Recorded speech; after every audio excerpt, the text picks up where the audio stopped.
अस्सलामुअलैकुम। CSS with Siddique प्यारा।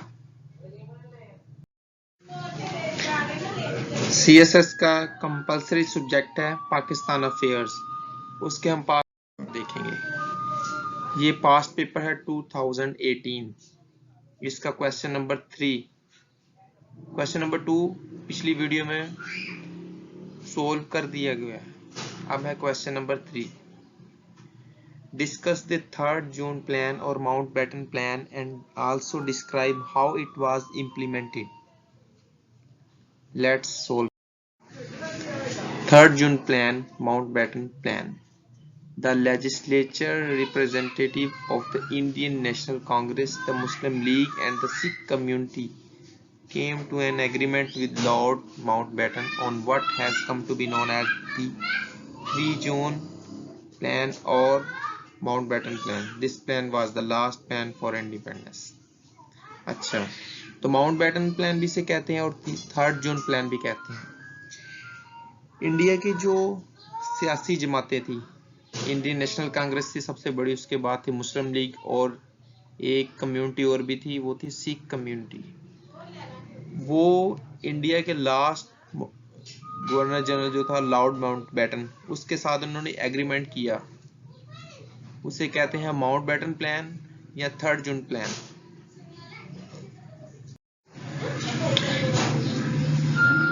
ये जो 3rd जून प्लान था या माउंटबेटन प्लान, इसकी कुछ सिक्के वगैरह थी, इसके कुछ पॉइंट्स थे, उन्हें डिस्कस करते हैं। Principle of partition of British India was accepted by the British government. British government जो थी उसने इस प्लान को, पार्टीशन को एक्सेप्ट कर लिया था। सेकंड प्लान का पॉइंट था इसका, successor governments would be given dominion status. इस पार्टीशन के नतीजे में जो गवर्नमेंट्स बनेगी उन्हें वो मुकम्मल तौर पर खुद मुख्तार होंगी। Autonomy and sovereignty to both countries, जो भी कंट्रीज होंगी उन्हें खुद मुख्तारी भी दी जाएगी, वो अपने फैसलों में आज़ाद होंगी। Can make their own constitution, वो अपना कानून आइन बना सकते हैं आज़ादाना। Princely states were given the right to either join Pakistan और इंडिया, जो आज़ाद रियासतें होंगी वो अपनी मर्जी से इंडिया या पाकिस्तान के साथ इल्हाक कर सकती हैं। Provinces can become a separate nation other than Pakistan और इंडिया, जो सूबे होंगे अगर वो चाहें तो इल्हाक कर लेंगे इंडिया या पाकिस्तान के, अदरवाइज वो खुद एक रियासत बन सकते हैं। इसके अलावा एक मजीद शिक्के थी, वो भी मैंने इधर मेंशन कर दी हैं, जैसे Sikhs, Hindus and Muslims in Punjab and Bengal legislative assemblies would meet and vote for partition. If a simple majority of either group wanted partition, then these provinces would be divided. अच्छा, तो इन्होंने कहा सिख हो, हिंदू हो या मुसलमान, पंजाब और बंगाल की जो लेजिस्लेटिव असेंबली होंगी उनमें वो मिलेंगे। अगर वो पार्टीशन करना चाहेंगे सिंपल मेजोरिटी के साथ, अगर उनमें से कोई भी ग्रुप अगर चाहे सेपरेशन के लिए तो उनको सेपरेट कर दिया जाएगा।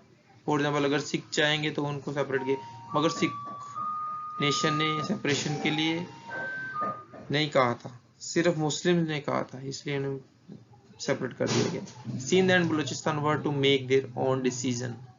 अच्छा, तो सिंध और बलूचिस्तान अपने फैसलों में आज़ाद होंगे, उनको आज़ादी होगी, वो जिसके साथ मर्जी इल्हाक करें या खुद आज़ादाना हुकूमत का ऐलान कर दें।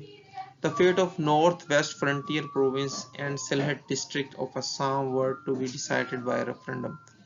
अच्छा, NWFP हो गया सूबा, और सिलहट का जो डिस्ट्रिक्ट है असम, उधर इन्होंने ये तय पाया कि वहाँ उनकी अवामी राय के मुताबिक वहाँ का फैसला होगा। India would be independent by 15 अगस्त 1947। 15 अगस्त 1947 को इंडिया आज़ाद होगा, ये फाइनल था। The separate independence of Bengal was ruled out, Bengal को भी आज़ाद कर दिया जाएगा। A boundary commission to be set up in case of partition. अच्छा, जब इनकी पार्टीशन होगी तो उसके लिए एक बाकायदा बाउंड्री कमीशन बनाया जाएगा। ताकि वो सूबों की और ज़मीन की सरहद बंदी कर सकें ताकि मज़ीद प्रॉब्लम्स ना हो। आज के लिए इतना ही, इंशाल्लाह नेक्स्ट क्वेश्चन में दोबारा मिलेंगे। अल्लाह हाफिज़।